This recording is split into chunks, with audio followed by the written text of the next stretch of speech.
रामानुज जय रामानुज जय रामानुज जय रामानुज। श्रीमते रामानुजाय नमः। नमस्सर्वेभ्यः। अहम् अधुना मम कार्यालये अस्मि। बहवः मां पृच्छन्ति कथं संस्कृतभाषोच्चारणं सुधारणीयमिति। सरलं वक्तव्यमिति चेत् अभ्यासेनैव तत् सम्भवति। अभ्यासेन सह भगवदनुग्रहः अपि आवश्यकः। एकम् उदाहरणं पश्यन्तु। अद्य वयं पाणिनेः कथां शृणुमः। पाणिनिः महान् वैयाकरणः। तस्य मनसि अतीव ज्ञानपिपासा आसीत्।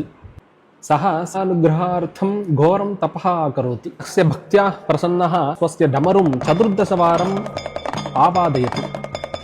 माहेश्वरसूत्राणि उत्पादनानि इति। अ इ उं ऋ ऋ ए औ ऐ औ छाय वरट् लन् ञ म ग न नं झ भं घ ढ ध ज ब ग ड ब ख फ छ ठ थ च ट तौ कपै श ष सर् हल्। एतत् माहेश्वरसूत्राणि अस्माकं व्याकरणस्य आधारभूतानि सन्ति। माहेश्वरसूत्राणि प्रतिदिनम् आवर्तयन्तु, ध्यायन्तु च, तेन संस्कृतभाषाज्ञानं वर्धते इति महान्तः एवं वदन्ति। अन्यः कश्चित् मार्गः अपि अस्ति। किं तत्? प्रतीक्षां कुर्वन्तु। श्रीमते रामानुजाय नमः। नमो नमः। गतकथायां पाणिनिना शिवानुग्रहेण कथं माहेश्वरसूत्राणि प्राप्तानि इति वयं दृष्टवन्तः। एतेषामेव अक्षरसमाम्नायः इति नाम अस्ति।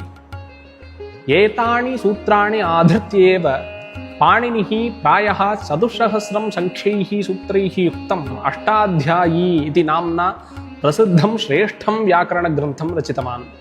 पूर्वभागे अहम् अवदं भाषाज्ञानस्य वाक्चातुर्यस्य च कृते अन्यः कश्चित् मार्गोऽपि अस्ति इति। किं तत् इत्युक्ते स मार्गः एव मातृका उपासना इति। किं नाम मातृका उपासना? कथञ्च एषा करणीया इति चेत् आगामिभागे वक्ष्यामि। तावत् प्रतीक्षां कुर्वन्तु। श्रीमते रामानुजाय नमः। श्रीमते रामानुजाय नमः। नमस्करोमि। पूर्वभागे अहं मातृका उपासना इति मार्गम् उक्तवान्। अद्य तत् किम् इति पश्यामः। संस्कृतभाषायां स्वरः व्यञ्जनानि च सन्ति। एतदेव अकारादिक्षकारान्तम् इति प्रसिद्धम्। एतेषां वर्णानां ध्यानमेव मातृका उपासना इत्यस्ति। पूर्वं गुरुकुलेषु छात्राः सन्ध्यावन्दनोत्तरं त्रिकालम् अस्याः उपासनां कुर्वन्ति स्म इत्यहं श्रुतवान्। एषा उपासना कथं करणीया इति चेत् अकारादिक्षकारान्तं तथा चकारादि अकारान्तं च मिलित्वा एकम् आवर्तनं भवति। पश्यन्तु।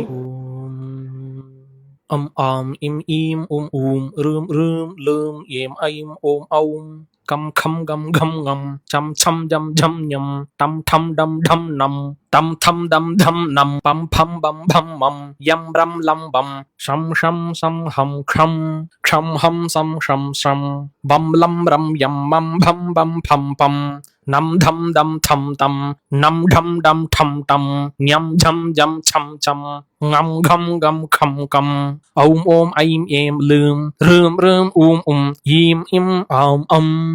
अधिकारिणः ओंकारेण सह ओं अं नमः ओं आं नमः इति वदन्ति। परन्तु अन्ये ओंकारं विना अं नमः आं नमः इति जप्तुं शक्यम्।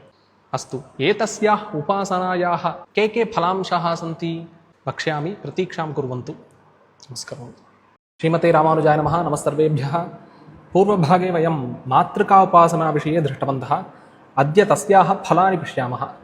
पश्यन्तु। यथा विशालवटवृक्षः लघुबीजे अन्तर्भवति, यथा च विशालगृहस्य द्वारं लघुकीलकेन उद्घाटयते, तथा सर्वे वेदाः मन्त्राः शब्दाश्च अकारादिक्षकारान्तर्गतः एव इति। मन्त्रशास्त्रानुसारं रम् इति चेत् तदग्निबीजं, वम् इति वायुबीजं, एवं कृष्ण राम नृसिंह ग्रीव सुदर्शनादीनां सर्वे मन्त्राः एतेषाम् अक्षराणां दिव्यसंयोगः एव। अतः भगवान् विष्णुं मनसा ध्यायन् अस्याः उपासनायाः प्रभावेण वाक्सिद्धिं ज्ञानं मेधा बलम् ऐश्वर्यं च सुलभतया प्राप्यते इति वृद्धाः एवं वदन्ति। प्रयत्नं कुर्वन्तु। धन्यवादः। श्रीमते रामानुजाय नमः। A lot of you have been telling me that you don't understand Sanskrit. It would be better if I explain everything in English.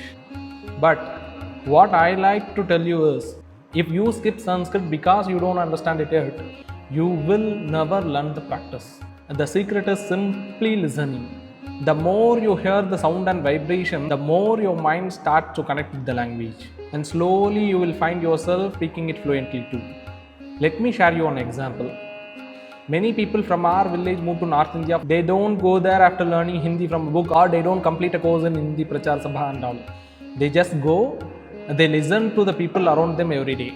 And within 6 months or a year, they start speaking Hindi fluently. Every language works exactly like that. So don't skip Sanskrit just because it feels difficult or something new. Keep listening, the understanding will follow. Prayatnam kuruvantu. Namaskaram.